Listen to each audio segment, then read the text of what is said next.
Bienvenue à la semaine des activités du gouverneur de province Dr Guy Bandou allant du 7 au 12 août 2023.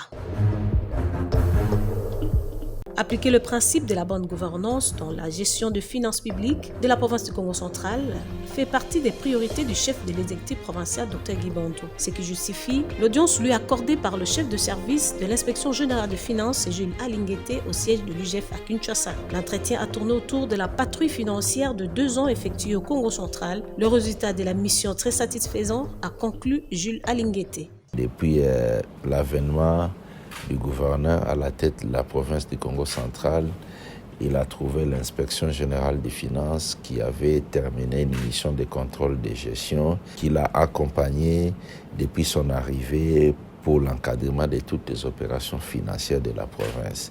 Les résultats sont très satisfaisants et nous avions estimé qu'il était temps que la mission d'encadrement de l'inspection générale des finances puisse rentrer à Kinshasa. Et la séance de travail d'aujourd'hui, c'était pour faire l'évaluation de cette mission, de formuler les recommandations de l'inspection générale des finances. Poursuivant le plaidoyer dans la capitale congolaise auprès des décideurs, le patron du Congo central a été reçu par le ministre des Affaires foncières, Aimé Molendo Sakombi, pour prendre des mesures visant à réduire le nombre d'accidents sur la nationale numéro 1 reliée à Kinshasa au Congo central. S'agissant de la situation du désenclavement du territoire de Luozi, avec la tombée en panne du bac moteur qui facilite la traversée de 2 rives, a fait l'objet des échanges qu'a eu le gouverneur de province Dr Guy Bandou et le directeur général de l'office de route Jano Kikangalangoyi le lundi 7 août dernier. Au sortir de cet entretien, le numéro 1 du Congo central a confirmé l'acquisition de 2 moteurs neufs pour la réparation du bac et a annoncé 2 solutions envisagées, celle de la recherche de financement pour l'acquisition d'un bac de plus grand tonnage et l'érection d'un pont devant relier les 2 rives du fleuve Congo.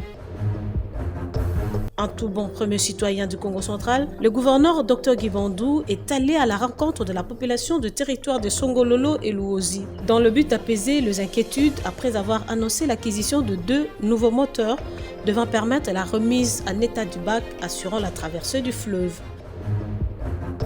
Enfin, pour clôturer cette semaine, la mission confiée au phare d'essai de la 12e région militaire du Congo central a produit ses fruits. Le chef du fil du groupe Mobondo, René Bilumbu, a été présenté à l'autorité provinciale Dr Guy Bandou le jeudi 10 août devant le bâtiment administratif du gouvernorat. C'est commanditaire de la milice Mobondo qui a semé la terreur dans le territoire de Kimvula. Des exactions, tueries et actes de vandalisme ont été enregistrés entre le mois de mai à juillet et dans le territoire de Kimvula. La situation est sous contrôle, a déclaré le patron du Congo central, Dr Guy Bandou.